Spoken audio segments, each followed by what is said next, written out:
Ladies and gentlemen, welcome back to another episode of Couple of Nukes.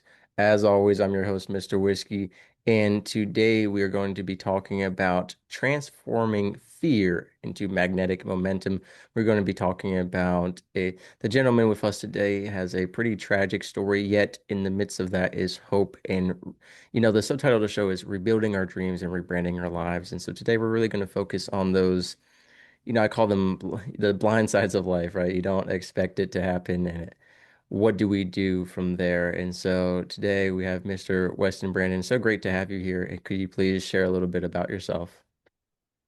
Yeah, thanks, man. Excited about this. Was checking out your podcast. Really like a lot of the stories and the people that you have on here, and it's just it's good to hear people that are going through some rough stuff that have transformed that into positive. I mean, that's such a cliche thing to say, Right. but unfortunately, it's a lot less common than we would hope. I think way too many people just let the world kind of beat them up, and then they blame the world and don't take responsibility for their own situations, right? So your podcast here is a guiding light for anybody that watches it. So Thank thanks you. for having me on. Yeah, so a little about me. Anybody that has seen me on another podcast or goes to my website or anything, you're gonna come across the story of me losing my wife when I was 23. That's like the signature story, the keystone to like most everything, right? I was 23 years old. I had served a mission for my church for 2 years previous to that. Had come home, found a beautiful young woman to marry, got married, started a career in sales, and was doing really good at it. I moved to Texas. Actually, I was born and raised in Utah. I moved to Texas for that job, was managing territory in Oklahoma, and at 23 was crushing it. Everything was good, like everything that I wanted to accomplish in life, I was accomplishing. Like, I mean, sure, it was hard, it was a lot of hard work, but there wasn't anything crazy holding me back. The world was in my hands, whatever I wanted to do with it. And I had recently gotten a big promotion. I was making a lot more money, and my wife was pregnant. We had a house. Like, I knew where the kids were going to go to school. Like, it was all ready to go. Right. And then at 25 weeks of her pregnancy, she was diagnosed with an incompetent cervix, which at the time sounded not like a medical term, sounded like an opinion, Right. but it is a medical thing. Basically, she dilated without going into labor. So Mm, at that point, baby can fall out into the birth canal, and you don't want that, right? Baby's supposed to stay in the uterus where it belongs. of course. So she goes to the hospital, gets put on bed rest, holds him in for another week, and then he's coming out breech after about a week. So they do an emergency C-section. And I'm working from home now at this time because I'm a lot closer to the hospital there than where my office was at. And so I ran up to the hospital, got there just in time for the birth, and he was miraculously fine. Like coming at 26, so he's at 26 weeks at this point, super, super tiny. He weighed 1 pound, 13 ounces. Wow. And other than that, other than being just way too small, he didn't have any other defects. He didn't have any. I mean, they ran a ton of tests, right? They tested everything, and he was fine. So that was a miracle. He didn't even need a breathing tube down his throat like most babies do at that age. Wow. They had given her some steroids during the time that she was on bed rest that helped his lungs develop faster, and those obviously worked. And so, even though that was an incredibly stressful situation, and me being the breadwinner of my family, I'm obviously stressing about how much this is going to cost and if I'm going to be able to shoulder that, and Of continue to course. provide for my family like I need to.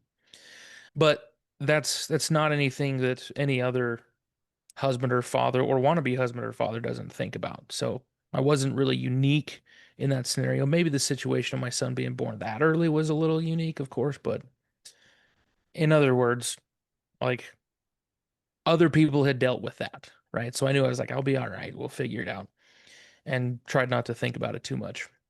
Where everything went absolutely nuts, though, was 2 weeks later, my wife passed away in my arms in our master bathroom from a pulmonary embolism, which is a blood clot that gets stuck in your lungs.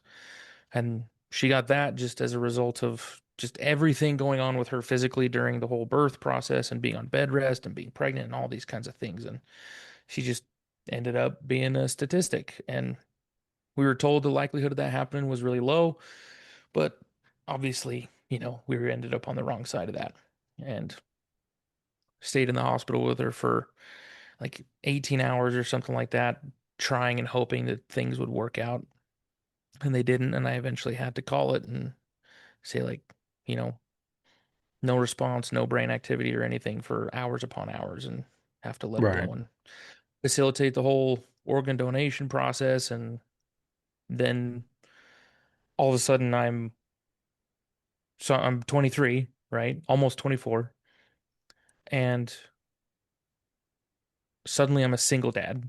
Never planned on that happening, but I'm a widowed single dad and my wife just died. I just watched that whole horrific scene in front of my eyes, you know.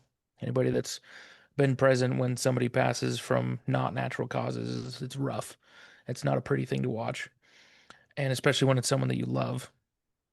And then I'm just thrust into the grief process and all of this and all this insane responsibility on my shoulders kind of out of nowhere, and shouldering that sucked. That was a rough time, you know. So there you go. That's the key. That's the signature story where everything comes from. So Right. everything kind of, sprouted out of that time. But yeah, what do you got from there? So what I'd like to start with is just the acknowledgement of what you said, which is, people turning negativity into positivity, when it comes to their life circumstances. And I just want to highlight the negative side of it, which is people who don't, I work in addiction recovery. I've been in the military. A lot of people in the military, for example, they end up really hating their lives and they take it out on all the people around them. It becomes a very Mhm. toxic work environment, a very hateful place. It really affects the mental health of everyone around you, especially the new enlisted sailors and soldiers. And you have this, coming into a command climate where leadership hates their life, they make you hate your life, and then the retention and recruiting goes down, and then conditions just continually worsen.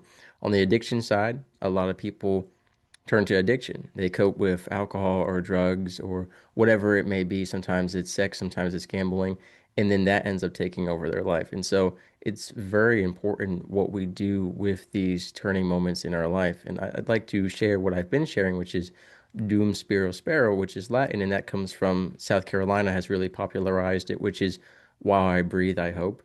I think that's so important because I like to emphasize that as long as you're alive, there is opportunity for change. It may not be fast change, it may not be the change you want, but as long as you're alive, you can still make choices. Whereas, suicide, on the other hand, is a permanent solution to a temporary issue. And so people lose sight of the permanence of that during, those moments. And I think as a man of God and someone who preaches online, my big question for you is you talk about working on a mission with the church for quite a while before all this happened. How was your faith tested during all of this through not only having a premature birth, but then losing your wife? I mean, most people already walking the faith have a relationship full of doubts. There are many days where like, God, why are we going through this? Or are you even Mhm. real? Let alone when something like that happens. So how did that affect your faith? Well, I mean, that brought it all into question, first off, right? Like, being a Christian man, I was taught my whole life about the reason that we're here and what happens after you die and where you go, But I realized now in that situation that, well, it's not like I didn't believe it or anything, but it turned out it was a little bit more of an abstract idea in my head, Mm, And I think that's true for a lot of people that heaven is more an idea. mm, It's more of almost like a story, until someone that you love might actually be there.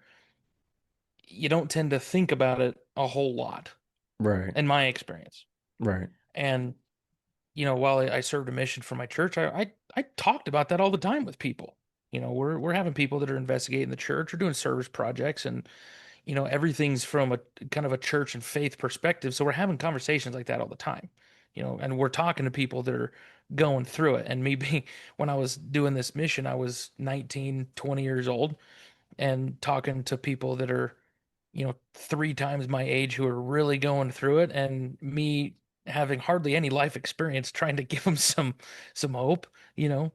Right. I had had some powerful experiences on my mission where I had had some rough times on my mission. There was one time in particular that I was dealing with on our mission. They put us in companionships where we go two by two, and the this one brother that I was working with at the time was he had just barely started, but he hadn't come out and done it for the right reasons. He more did it because kind of his family expected him to, or things like that, you Right. know.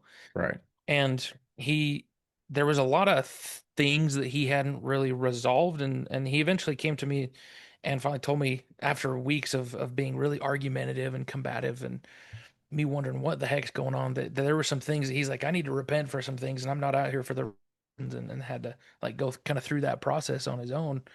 And during that time, it was so different working with him initially, but before he went through that process, than any other person that I had been partnered up with.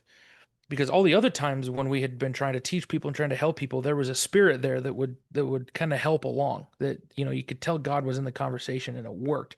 Thoughts would come into your mind that you wouldn't expect, and they would be Mm. just what somebody needed to hear, or something like that. And you could kind of feel like God's with you and working with you. But then during that time with that guy, it wasn't there.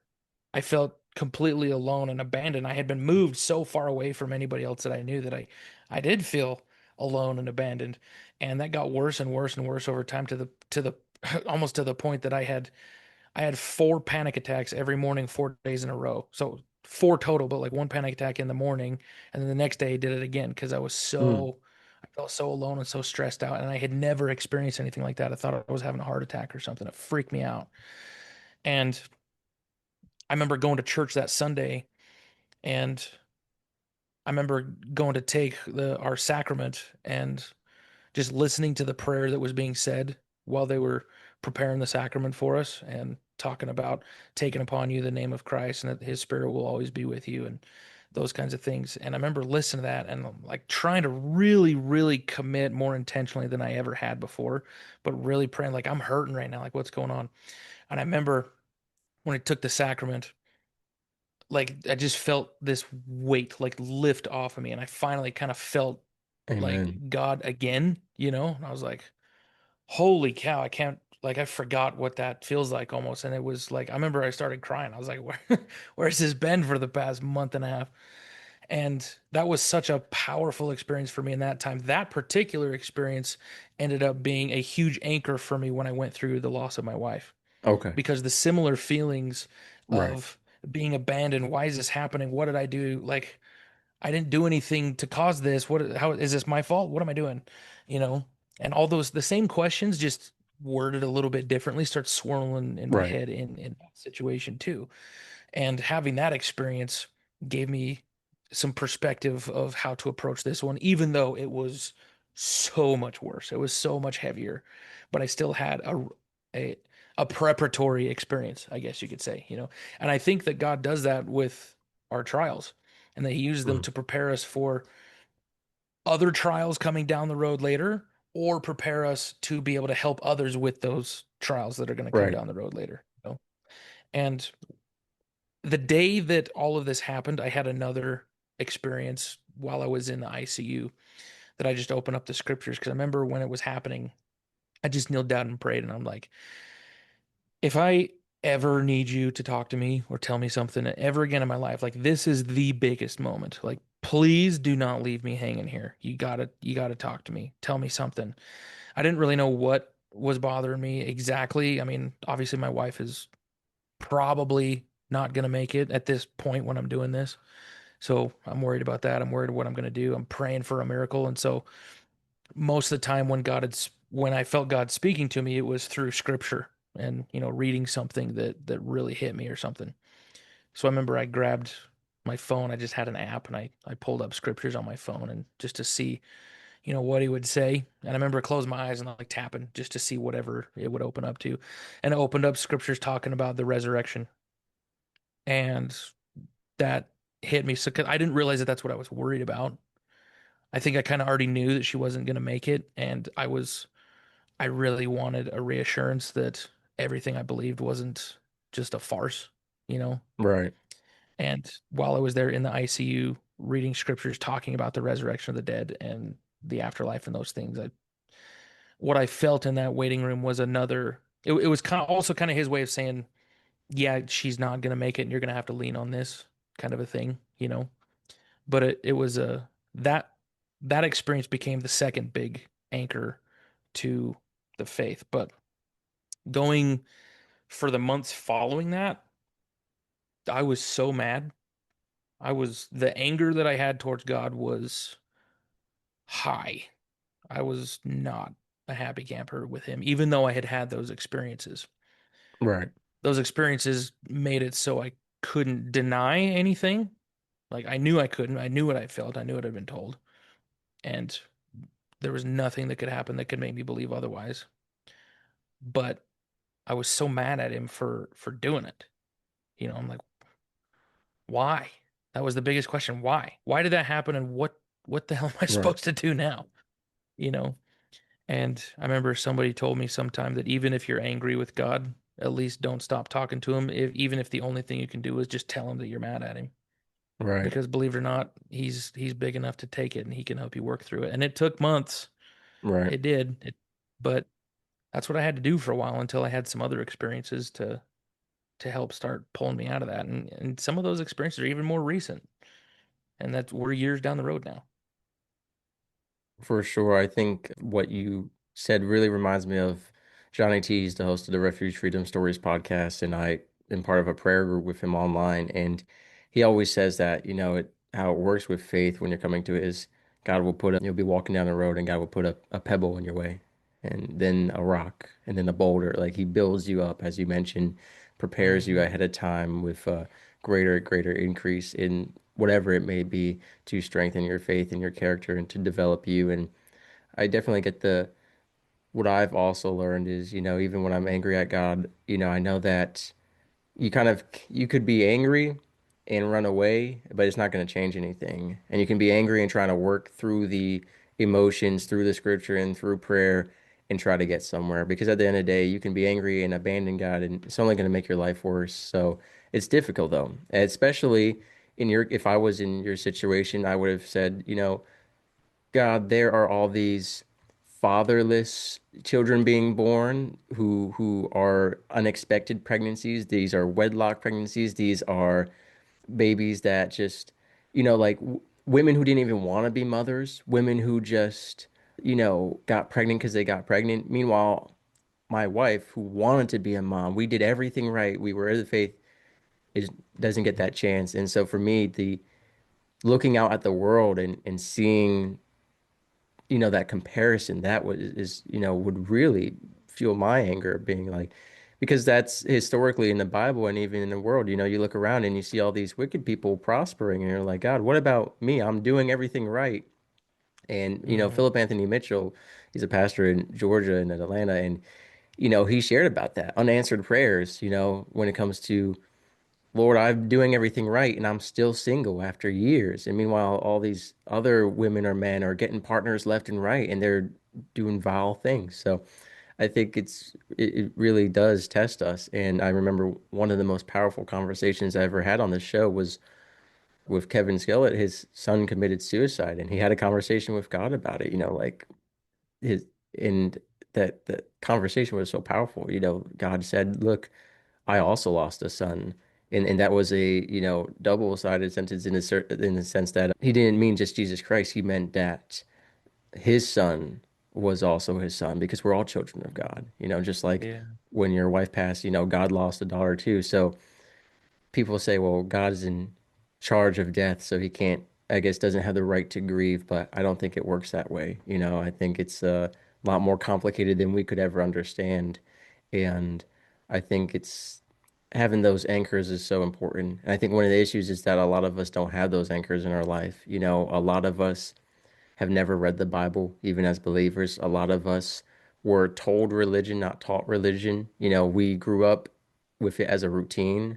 Our parents didn't raise us on, here's why you pray. It was, you're going to pray with us. It's not, here's why you go to church. It's like, we're going to church. There's not a cultivation of a passion and wanting to know God. And so I think having those anchors is so important. And what I find, and I want everyone listening to pay attention to this part, is if you don't have anchors in your life of faith, or if you feel like you can't recognize them, whatever it may be, I find that spending time in the faith-based community and hearing other people's testimonies and their stories and their anchors can be very powerful and uplifting, especially when you're going through rough times. Hearing about answered prayers and these stories of encouragement are super powerful. I know with the Bible, those there are plenty of faith anchors in the Bible, but a lot of us feel disconnected from it. It's so long ago, or it doesn't even seem real to us. And so I really encourage you, whether it's online or in your community, share with one another your testimonies and your answered prayers. Even if it's a simple answered prayer, it can encourage someone in significant ways. And that's what we need is that continual daily encouragement because every day wears us down. Every day tests our faith, and every day the enemy attacks us. And so I really encourage everyone to share your stories and answered prayers with one another and be praying for one another and asking for those. And then Mr. Brandon, one thing I do want to ask, it doesn't seem to be the case, but I know with some pregnancies that result in the passing of the mother, the father develops resentment or negative feelings toward the child, and then this can manifest as even abusing the child. I definitely don't think that's the case with you, but were there any feelings of any negative feelings of any kind toward your child because, uh, you know, essentially blaming the child for the passing of your wife? Did you deal with any of those emotions at all? 100%. I didn't realize I was going through it at the time. Luckily, it was very short-lived. And I'm glad you brought that up because that is absolutely a common thing for fathers to experience. And I've talked to some mothers that experience that as well. My situation was my wife passed away 2 weeks after my son was born, and then my son had to stay in the NICU for a while after that. He was still in the NICU for another 2 months before he came home. Right. And luckily, I was able to recognize that that was happening before I even got him out of the NICU and brought him home. But what helped me to recognize it was happening? Well, actually, the whole reason that I even realized it was in the NICU. He's in his incubator for the most part, but then the nurses in the NICU will tell you that you should do skin to skin contact with your baby. You'll want to hold them. Right. It helps their development, helps them bond, helps those kinds of things, especially with mom, but with dad too. And so my wife was doing that, 90% of the time. I did a little bit before she passed away, but she was getting, most of that. And that's, they want that. They want dad to do it a little bit, but mom is really in those early stages, mom is the one they really need to attach to pretty good. So after she passes away, and at that point, I'm just going up to the hospital by myself often. Some my in-laws are with me sometimes, and some other family every once in a while. But a lot of times, I'm alone because I just kind of feel an obligation to be there. I don't really know why I'm there exactly. Like subconsciously, I'm not having those thoughts, but Right. just going there because I don't know what else to do, you know. And I know that somebody listening to this is like, well, maybe it was because you loved your son, you son of a bitch. Like, maybe getting a little angry that I say it that way. And yes, that is 100% true. But in the moment, in the depths of the pain, when it was really, really fresh, right there in the first 2 weeks, probably, I didn't realize that I was experiencing that, that subconsciously in my brain, my son had kind of replaced my wife. This person that I loved so much and had such an intimate relationship with was gone, and something in the back of my brain that I couldn't put actual words to connected him arriving to her leaving, and that there was a cause Of and course. effect relationship there of some sort, right? And I never despised him. I never did anything. I actually really liked looking at him, and I felt so sad for him that he didn't have his mom. I was heartbroken over it, but for some reason I didn't want to hold him. They would ask me Mm. to do skin to skin contact with him, and I was just like, eh. Like there was something about that I was like, I don't want to. And the NICU nurse was like, well, you really should, like not just for you, but for him too. It helps his development and things and bonding and things. Like he really needs that from somebody, from mom or dad. And given mom's not here, you're it. And I was just like, nah, I don't, not feeling it. And that went on for a few days, and I don't know how long. It might have been a week or two. And then there was one day I'm sitting in the super uncomfortable rocking chair there in the hospital room. just kind of looking at my kid, and the nurse comes and asks me if I want to do skin to skin contact again. And she's like really trying. She's like, I know, just please do it. And I'm like, I'll do it when I'm good and ready, and I ain't ready right now. So she leaves. And I remember sitting there in that chair, and I finally had it was I think it was the spirit. I think it was God kind of whispering to me. And I remember thinking like, this isn't normal. Like what's there's something going on in my head that I don't like that's causing this. And give myself a little grace because I was starting to beat myself up about it. I'm like, what the hell is wrong with me? Why don't I want to hold my Right. kid? I remember sitting there kind of praying and meditating and thinking. I didn't move out of that chair for I don't know how long, just really thinking like, what is going on inside of me? There's something disconnected here. What is it? And I was pondering and meditating on it. I finally had that thought come. And like I said, I don't know if it was me or God putting that thought in my mind. Either it doesn't matter either way because it accomplished the same thing. So I probably shouldn't give myself too much credit. It probably was him. And had that thought was you're you're feeling some resent. I think I'm feeling some resentment towards him because it's like he replaced my wife. And I remember making that little connection there sitting in that chair. And I remember when that thought came across my mind, I just felt like across my whole body this kind of weird warmth, excitement, like aha moment, like oh, but a physical, like almost gave me goosebumps. Kind of, I was like, oh my gosh, Right. that's probably what's happening. And so I was like, that is not okay. I gotta fix that right now. And I was like, the only, I gotta hold him. I'm gonna hold him as much as you'll allow me, and you'll have to pry him out of my arms, kind of a thing. So then I got up and I went and found the NICU nurse. I was like, can I hold him now? And I kind of saw like the relief on their faces, like, oh, thank God he's finally coming around. And so then I would hold him as much as they would let me until he needed to go back under the Billy Rubin lights in there for to help him with jaundice or things like that. And I started being way more intentional about trying to learn more about him and learn more about his personality and how he behaved when he was uncomfortable, why he was uncomfortable. And I remember having this big aha moment where the NICU nurse finally got through to me and she's like, babies sometimes cry for reasons other than being hungry or needing a diaper change. And I'm like, really? 23-year-old kid. I'm like, I don't know this. I don't know anything about babies. And she's like, sometimes they might just be grumpy. Sometimes they might just be in bad moods or something like that. Just like you, you know? I'm like, holy cow, he's a person. He has, mood swings. Right. So then I started experimenting. And I'm like, how can I help him get in a better mood when he's kind of just in this agitated mood? I remember playing different styles of music and trying to figure out like maybe he likes something and tried different kinds of music and like, he doesn't like that, doesn't like that. And then I played some old Western music. I played some Marty Robbins and he calmed right down. And I remember one song that he really liked was Islands in the Stream by Kenny Rogers and Dolly Parton. I played that song and he'd calm right down. Like he loved it. And I'm like, all right, Wow. man, after my own heart. Like that was cool. Because I grew up listening to that music. I grew up on a cattle ranch out in a little teeny town in Utah. I grew up around Angus cattle, and when I was at Grandpa's house, that was all that was playing was the old gunfighter Western Right. music. So it was really cool. And I actually named my son after my great grandfather whose ranch I lived and worked on.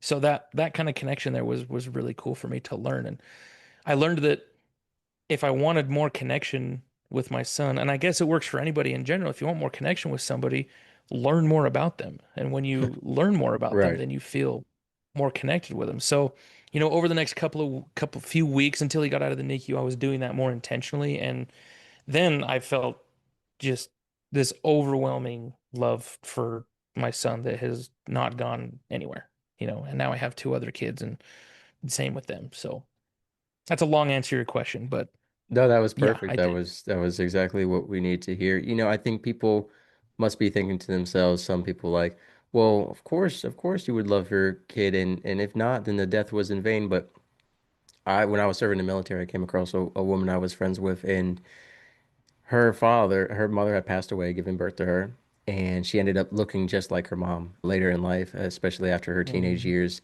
And the father had slipped into addiction and stuff like that, of course. And he would beat her. How dare you look like the woman whose life you took? Like those mindsets can develop, especially when alcohol and drugs get involved. And so she ended up dyeing her hair, trying to change how she looked because when she yeah. looked like her mom, and it's a shame because to her I guess it was special to her that she looked like her mom. Like, wow, my mom passed on giving birth to me, and I look just like her. Like to her, it was something special, and it got villainized in her life. And so that's why I brought it up because it's very important. Like you said, if you let that resentment build and go unresolved, it can, ultimately the child is not at fault, and but it's Obviously, yeah, easy you have to nothing to do with it's it. you want to find something to blame, right? And that's part of the reason why people get mad at God. They if they you got to either blame God or the child or whatever else. And it's I think it's most frustrating when things aren't in your control.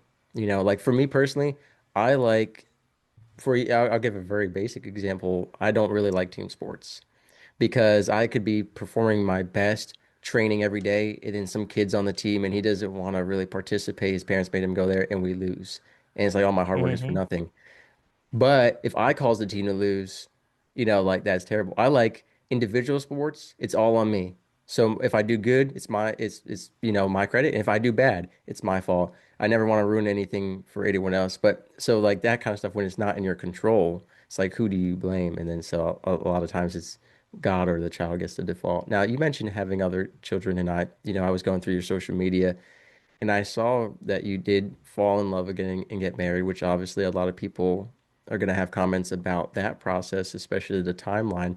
So I'd love for you to Oh yeah. go over that and talk about that because I know there's a lot of people who are going to say, "Hey, you can't just, be widowed for life. You got to move on at some point." And then obviously there's going to be people who say, you're moving on too soon. Everyone's going to have their own opinion, but Hmm. I'd love to know how your thought process and feelings were during all of that. Yeah, that was an interesting time, and you're 100% right. Like, it doesn't matter what you do, you're gonna piss some people off. 100%. And Right. there are people that I've been on some other podcasts. I went on the We're All Insane podcast run by Devora, and she's got 800,000 subscribers on YouTube. Mostly young women and girls that are her primary Mm. audience. And They had some comments I for you. was not popular in that comment section, I tell you what. Holy cow.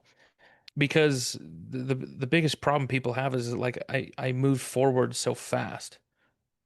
It Mm. was 3.5 months later that I met my chapter two, my second wife, Right. after my first wife had passed. So yeah, that's quick. But also, all of the people who are angry about that, not a single one of them is widowed. Very fair. I've never had anybody that's been widowed be upset with that kind of timeline. And I'm not even the fastest, not by a long shot. Oh, not at all. We were talking before we started recording. I was just in San Antonio this week, right? I was speaking at a conference and it was a widows and widowers conference. And part of the conference, I was talking to some other people that do a lot of research in those worlds. And for widowers, the men who are widowed, it is very common for them to get remarried in under 2 years. Extremely common. Like the vast majority of them do. Mm. And there's a lot of discussion about around why that is. And there's a lot of men shaming that men can't be alone and they need a woman to take care of them and all these kinds of things. And maybe there is a little bit of a truth to that. Like I really need companionship to not like just puddle. I need someone to take care of. As a husband and a father, I believe the divine identity that I have for my father in heaven is that I am a provider and a protector. Mm. Amen And to when that. I lose the things that I'm providing for and protecting for, I lose my entire purpose. So I think that that probably pulls into it too. But my experience was after my son was discharged from the NICU, I took him home. I'm still living in Texas, right? And I remember thinking like, well, now what? That's the big question. Now what? And I prayed about it and prayed about it, wasn't getting an answer. And I remember one day I was praying about it and I was actually in the Dallas temple. I'm a member of the Church of Jesus Christ of Latter-day Saints. And so I go to the temple where it's a special building where we have to worship, that you have to have a temple recommend to go in and have a certain standard of worthiness to be there because it's a very, very, very spiritual place for us. And so I go in there and I go into a place called the Celestial Room and I'm praying and I had gotten answers there before. And I could feel the spirit there. I could feel like I didn't feel like I was alone there. I didn't feel like I was being abandoned, but I wasn't getting any answers, wasn't getting any direction. It was just kind of quiet. which is weird for me. And so then I remember saying another prayer, getting a little bit frustrated. I'm like, come on, like, give me something. Like, what do I do here? And the thought came into my mind there. It's like, why don't you ask your wife? I was like, I never thought of that. I didn't even know you could, can I do that? Is that a thing? Can I, Right. you know? And so I was like, I don't even know how to do this. So I just kind of sat there thinking about it for a minute. Then I just closed my eyes again and basically kind of said another prayer. But I was talking to my wife and all I said was, babe, what do I do? And immediately you can't describe it to anybody that hasn't felt it before, but I felt her there. And there's not a word in the English language that could adequately describe what the presence of somebody feels like, but it's unique to each individual. You Mm. feel their energy, you feel their spirit, you feel whatever it is. Okay. I felt her there. Didn't realize, when I was like, oh my gosh, it feels like she's here. I've never realized when she was here physically. I never picked up on what it feels like that she's near until she's not near. And now she's, coming back, probably spiritually, right? And I remember feeling that, and the words come into my mind so clearly was go home. And home for me is Utah. And all of my family, all my extended family is all back in Utah. So I'm Mm. like, all right, I'll head back there. So I packed up stuff and moved back into my basement bedroom in my parents' house, kind of complete start over right back where I was in high school. And when I was there, I remember the next thing that started pulling at me was if I'm going to be the best provider that I can be for my son, I know that I am not endowed with the same gifts of nurturing and motherhood that a woman is. That's just not part of my nature. Right. Just like she's not endowed with the same kind of protective strength, those kinds of things, right? We have different divine traits, and that's how we're made. So I Correct. knew I kind of felt like I'm going if I'm going to give him the best life possible, I need to be willing to have another relationship. And at that time, I was nope. I was not in the mood for that. Just even the thought of thinking of another woman was making me absolutely sick to my stomach. And but it wouldn't leave. And I just kept having this pull that for him, I needed to be willing to do that. So I got a therapist. I started working on my stuff. I was like, I need to do whatever I need to inside of myself to be willing to do that and to be Mm. capable of having another relationship, right? And not one that's just a broken disaster from what I am now. So as I started through that process, I started working through all of my personal wounds that my grief kind of unearthed. Because a lot of the problems and things that you're feeling when you're in that deep grief, and a lot of your I guess you could say your character flaws, your relationship problems don't actually have a whole lot to do with your grief. I mean, a little bit, sure. But a lot of times the grief pain is just the surface pain. And what the grief is doing is actually opening up the wounds that are deeper that formed, as a child. Like you were talking to the girl earlier that, Right. has some identity issues because of how she was treated because she looks like her mom, you know. And there's a bunch of stuff like that. I was talking with some people at the conference I was at on the weekend about that. And I found out that I had some other wounds in myself that I had to work on. And as I did that, then I got to a point where I realized, okay, where I'm at right now, living with my parents, and I'm not putting myself in any situation where if God had somebody else or if there was somebody that would be good fit for us, I'm not putting myself in situations where it would be possible for that to be lined up. I wasn't making myself available, I guess. I hate that term, but I'm not putting any effort into making the situation easier to let that happen, right? I'm not going to church meetings where there's other people my age. I'm not doing these things. So I tried going to some church meetings of other people my age. We had what's called young single adult congregations, and I didn't like those because most of the people, and I'm 23, right? So most of the people my age they're still partying. They're still like figuring out who they even are. Right. And so my emotional state and my emotional maturity, I guess you could say, was on such a different page than they were. I didn't relate. I didn't like being there. They didn't feel like I didn't feel like I belonged there. So then I was like, well, if that's not it, I tried doing that to at least put myself out there, in a position where I maybe could meet somebody, and I'm like, that ain't working. So then I downloaded a dating app instead, and I put pictures of myself and my son, and I put everything in the bio of everything that happened. I'm like, I'm just gonna make it available, see who wants a piece of this, I guess. And I remember I paid for a premium version of that app so that I wouldn't have to spend time swiping through stuff because I did when I first downloaded it, but I said no to every single woman in the entire region that it allowed, because Right. they weren't they weren't my first wife. That's who I was looking for.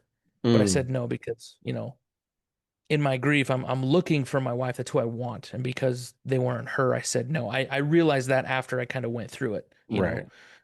And so then I was like, well, this ain't gonna work. So I found they had the premium version. It would, hey, if anybody swipes on you, it'll just tell you, it'll put a list like, hey, these people swiped Yeah. on you, said yes, they're interested, and you can just look through those. I'm like, all right, cool, take my money. I don't want to search through everybody.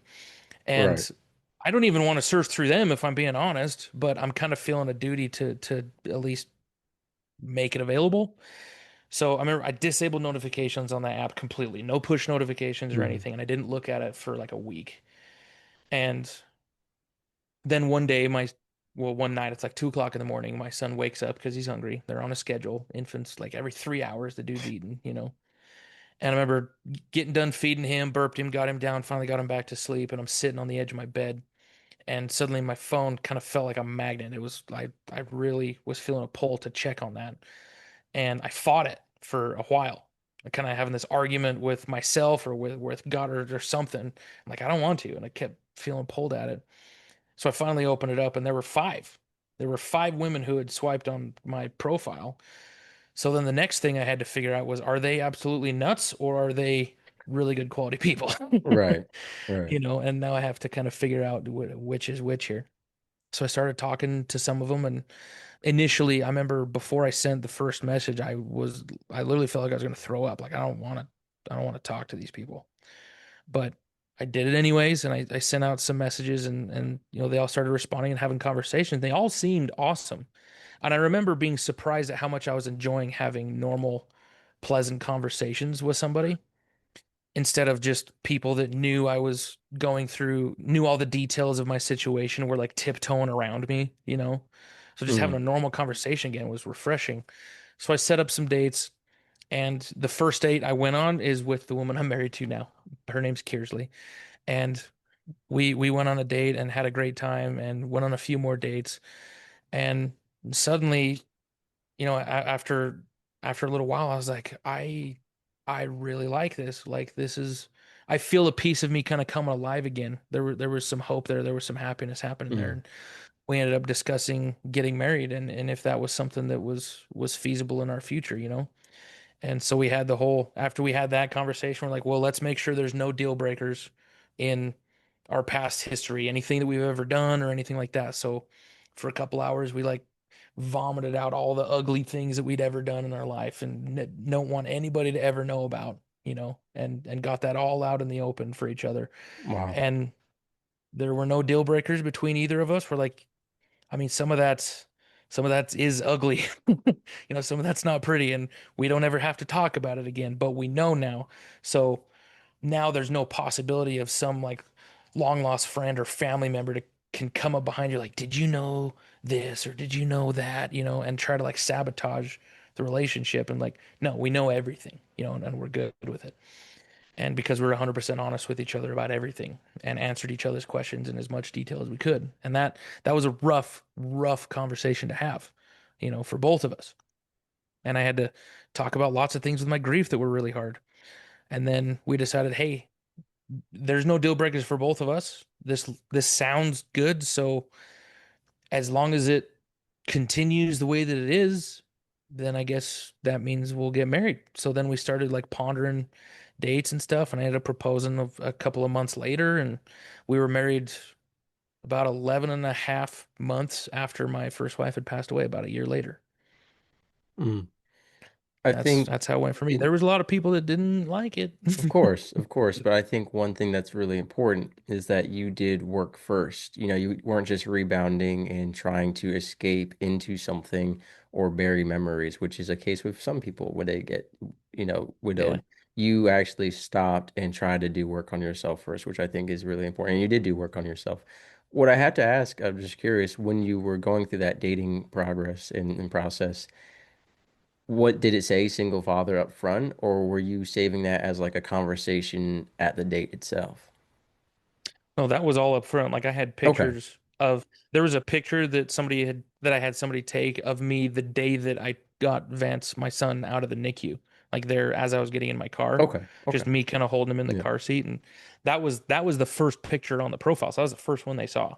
And yeah, in the bio, I guess, kind of gave the cliff notes of the entire story and where me and my son were at. Right. No, I think that's, you know, I feel like there's a lot more single moms on dating apps than single fathers, but I'm not sure, especially Sure. at least for that age group. So I was curious about that. And did you get any comments about it at all that were negative or anything like that? Like. No, it was like I said, the because on those dating apps, nobody can like comment on your profile. They have to just Yeah. match with you and you can just message, right? Mm. So those 4 or 5 women that I guess matched or swiped on it and I Right. decided to chat with them. They already knew up front what the situation was. So I mean, naturally they were curious. They had some questions about, what did happen, Right. so we had some of those conversations and gave them, answered all their questions. And then I would obviously have questions about their life, and then we just, would go through those conversations to decide, like, yeah, I think I'm like, yeah, let's meet up. Let's get to know each other a little bit better. Right. So from the dating side of that, no, I didn't have any negative comeback from that. The ones that I did talk to were really amazing. Like I was I was blown away at Right. at how awesome those conversations were. So maybe I was lucky. I don't know. Or probably the profile itself was a pretty good filter.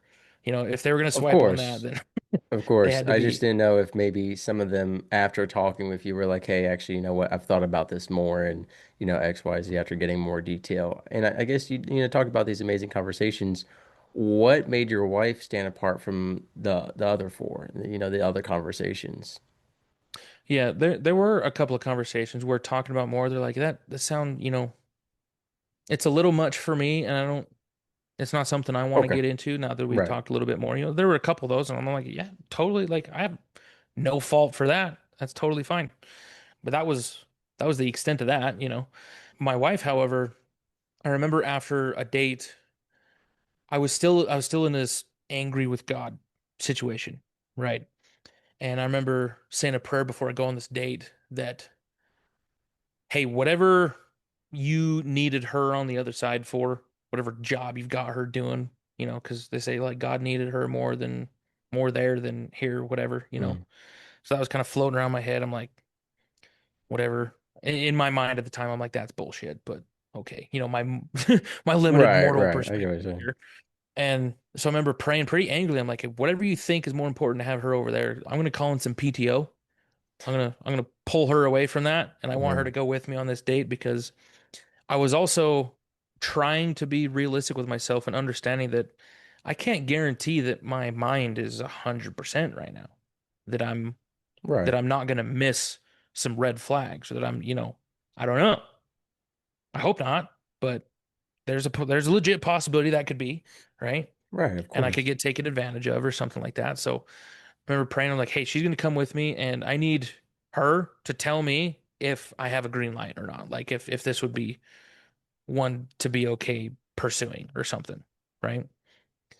So we go on the date, and we had a great time. Remember, we met up at Texas Roadhouse for our dinner, and It's a great hatchet place. throwing was like the big in fad at the time. Everybody's going hatchet throwing. Oh So yeah. we did that. We got ice cream and did all these things, and had a great time and loved each other's company.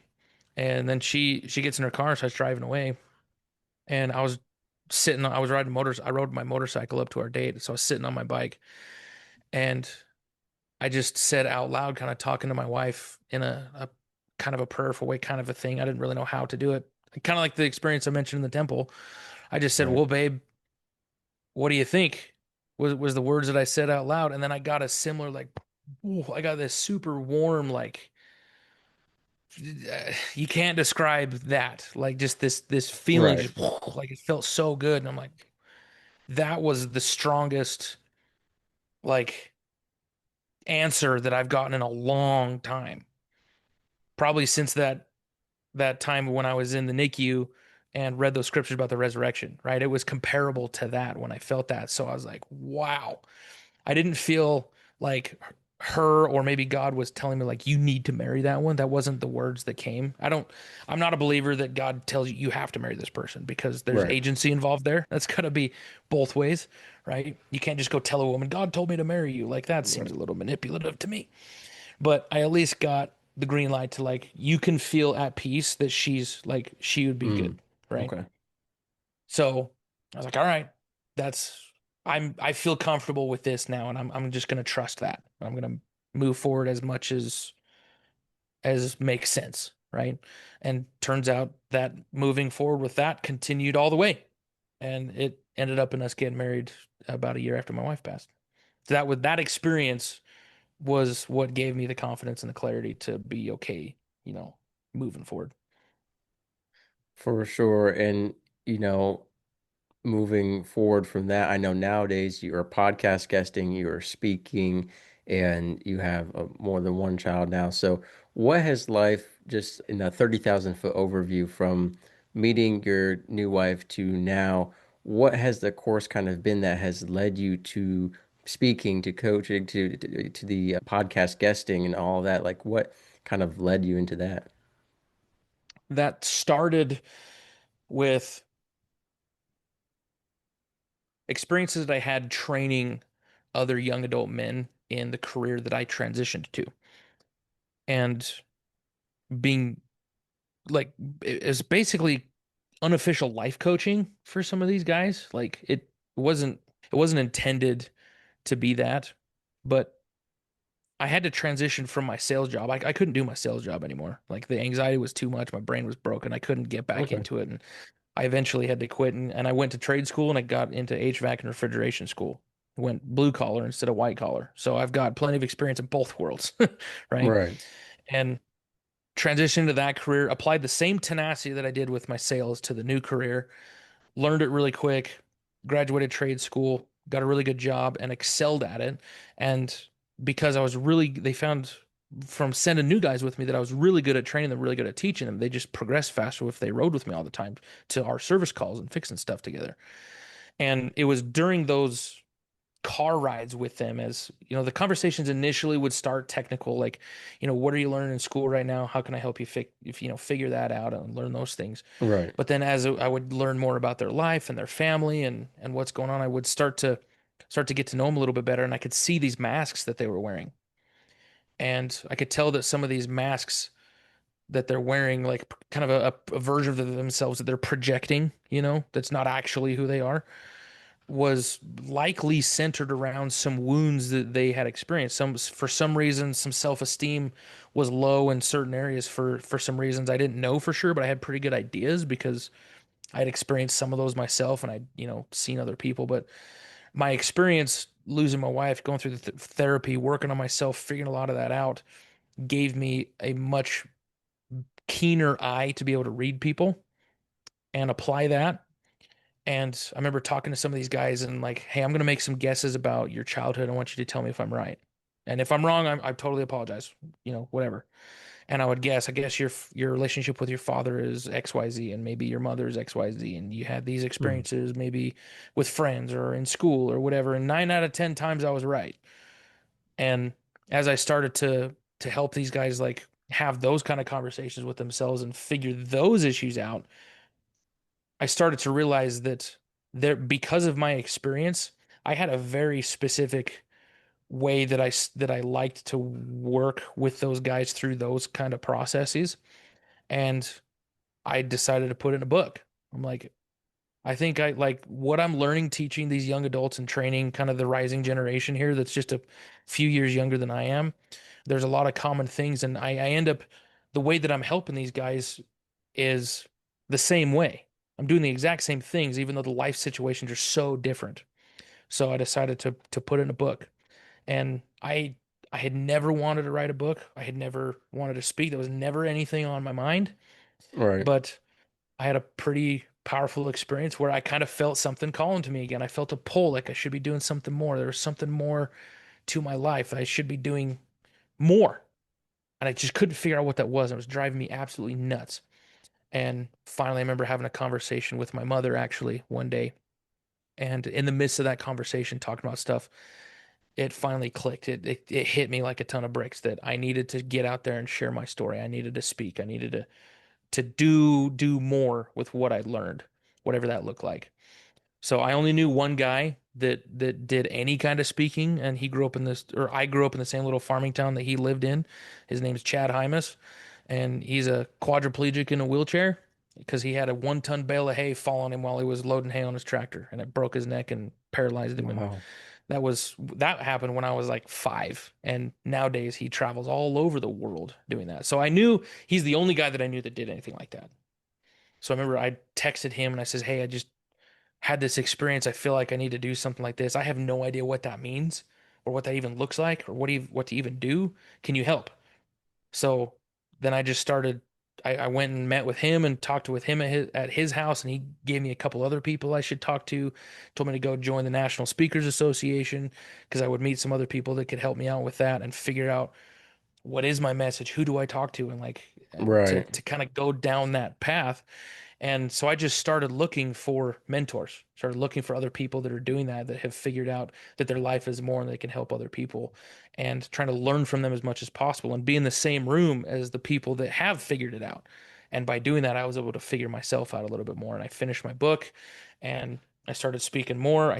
And now I still have my job of fixing commercial kitchen equipment. I still like doing that, and as much as I can in the meantime, I'm like this weekend I'll be in Idaho speaking to a school district and doing a free community event the night before.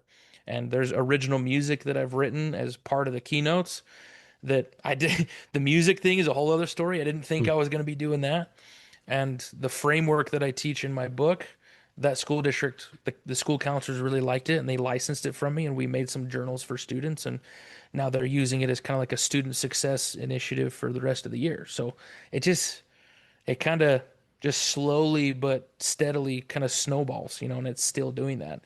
I should be, I'm working right now with a lady who's a chaplain at the Arkansas State Prison, and they want me to come out and speak to some of the guys in their chaplain program at the state prison. So hopefully, in a couple of months, maybe I might be doing that. So it's just, I meet people and the message resonates with them, and they have a group. They're like, I need that for these people. And I'm like, okay, yeah, let's do whatever we can to make it happen. And just, referral, referral, referral. And I guess that's how you know that your message not only resonates, but is needed. Because when people hear it, they're like, they immediately think of somebody that needs it and they kind of drag you over there to go do it over there. And that's kind of how it happens. Right. No, I completely agree because I'm in the same boat as, a speaker, podcaster, and author. It was not the original plan for my life in accordance to my plan, in accordance to what Yeah, yeah, I yeah, thought. yeah. But, Somebody's planet wasn't mine. right, right. And you look at where I look at everything God has lined up in my life for this to happen, including, trauma-inducing experiences and hardships in life, right? And, you experienced that as well, going through tragedy to get to where you are now. But I think it's nice to be able to take a step back and look at how the lives we're impacting. And, it's a sacrificial position to a degree that we didn't sign up for. But I think, there's no greater love than to lay down your life for others. And it's not just physically, it's spiritually and emotionally as well with our time in this world. And so I think it's so Mhm. important to whether it's writing, whether it's speaking, whether it's music. And I love that you do that because I always tell people, listen, maybe your role isn't to tell your story through speaking or writing. You might have to tell it through artwork to connect with that person who can only connect through art. We're all different. Some people Yeah. connect through sculpting and clay. Some people it's dancing. There are people who tell their story through different dance styles, and that connects with those people who really speak through dancing. And so I think the music is one of those, industries as well. I love how diverse our music industry is. Some people love country, some people hate country, some people need rap, some people need jazz. There's all these different styles and it connects with different people. And I think that's so important. And I'd love for you to share the name of your book with us and, tell us a little bit about it. Yeah, it's called The Overhaul, Fixing Your Mindset and Driving Success. And, it's on Amazon. But the book itself, I don't share a lot of my story. The preface is the story of what happened. But the rest of the book is like, this is what I learned. This is what I feel passionate about teaching because of what I went through here. Right. And I use a lot of scientific analogies coming from my background in trades. Because in HVAC and refrigeration, I had to study thermodynamics, I had to study electricity and Mm, magnetism quite extensively to be able to diagnose those kinds of problems. Because everything I'm working on right. is heat transfer equipment that is controlled by electricity and magnetism. That's what I'm working on every single day, every time I do a call, right? So I had to study those things a lot more deeply than anybody would ever need to or want to. And because I understood a lot more of just how this world works from that perspective, from a Right. physics or whatever perspective you want to call that, right? I really, really resonated with some things that I was learning through some other books I was reading.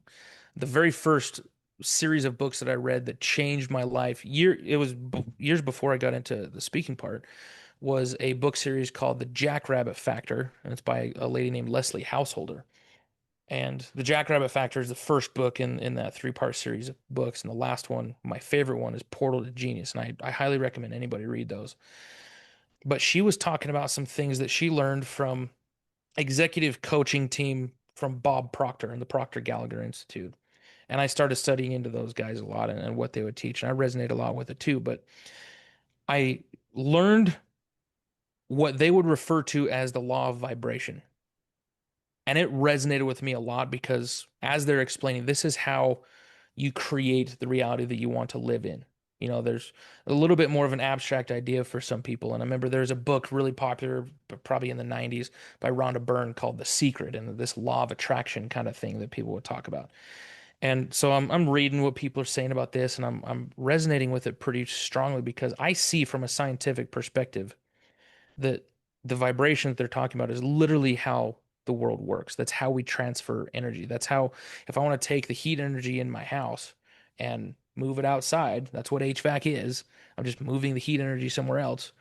We have to do it through the vibration of molecules and understand how that works. Mm, So as they're talking from like a personal development standpoint, I'm connecting the dots to literally how the physics of that works. I'm like, this makes so much sense to me. And there's so much more into that. But then I started doing studies on my own. I'm like, there's got to be more to this.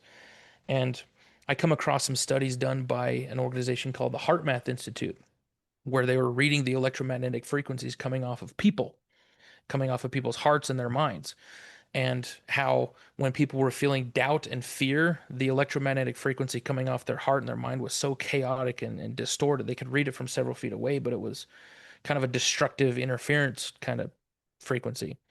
But then when people were feeling authenticity and gratitude, it was super strong, super stable, and like magnetic. It would help stabilize other because it was so strong and so stable, it would resist the destructive interference of other electromagnetic fields and things. And so they're using all this scientific equipment to like see what's happening between people when they're interacting. Like it was blowing my mind. And I can understand because I had to study magnetism and electricity so much why that makes so much sense. So I'm like, I don't know anybody that's connecting these two worlds here. I can't find anything on it, so I might as well do it from my perspective. I'm not a scientist or anything. I'm just a blue collar dude that fixes freezers, but right. I can see both. Yeah, So I that's I neat. take a lot of those analogies and I say like this is how people interact with each other. This is how we create the world that we want to live in. And here's the scientific stuff that I understand on how the world works to back it up, right? And so I start the book with that, and then I lay that as kind of like the foundation. Like, if you understand that this is kind of what's going on, if you want to become magnetic to success, you want to become magnetic to the life that you want, then this is how you do it. And I teach my drive framework through that. And I kind of describe drive as the layers of your magnetic field. And remember, magnets don't only attract, but they also repel, right? They do Hmm. both. Hmm. They attract what's in harmony with them and they repel what's not. And like that is what a magnetic person does. Someone that's not magnetic just gets kind of pushed around and doesn't accomplish anything. But someone who's really strong with their purpose, they're really charged with their identity and with what they want to do, and they really move forward with it. Some people aren't going to like that. They're going to repel those people and the environments and the opportunities that aren't in line with that. And they're going to attract the ones that are. You know, you can think of it metaphorically or you can think of it literally how that's working. It doesn't really matter. It still works, right?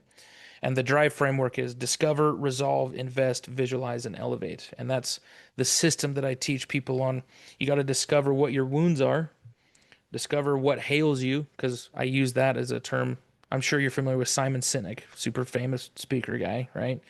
And he gave a viral TED talk years ago called Start with Your Why or Focus on Your Why. And that's kind of his thing, right? That made him famous. And I remember I used that when I was in my sales career as a way to motivate myself, right? But then when I was going through the grief of losing my wife and trying to figure out what to do Right. with my life, well, my why was my son. I could hold him in my hands. That's my why. But that's not Mm. helping me. That's not helping me figure out what to do. It's just giving me a lot of anxiety. I need to figure it out, right? It's giving me a lot of pressure, but no clarity. So I learned that clarity comes through committed movement, and committed movement drive is how you do the committed movement.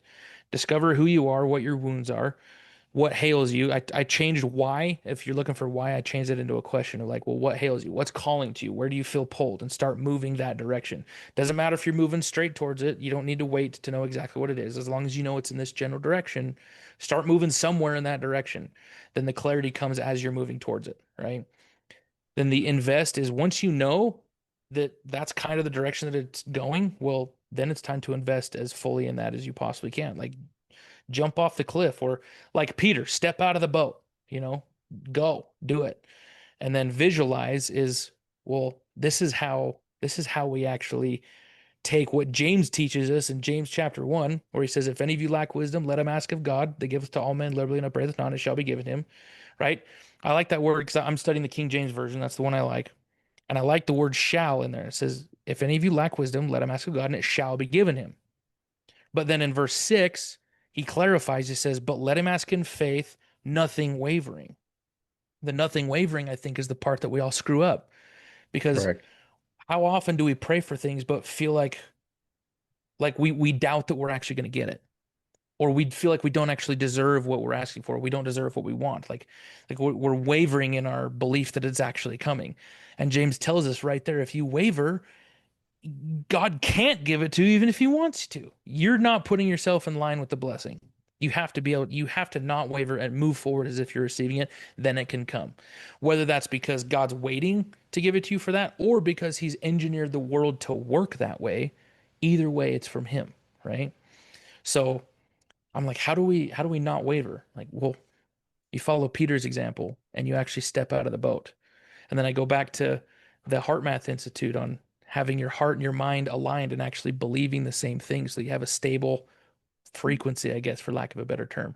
The way that you do that, if you remember, the frequencies that were the most stable were authenticity and gratitude. So, like, if we're praying, actually believing that it's coming, then we're being authentic to that and we're expressing gratitude for having received it before it Hmm. even comes. The only other thing is, how do you actually be authentic to it?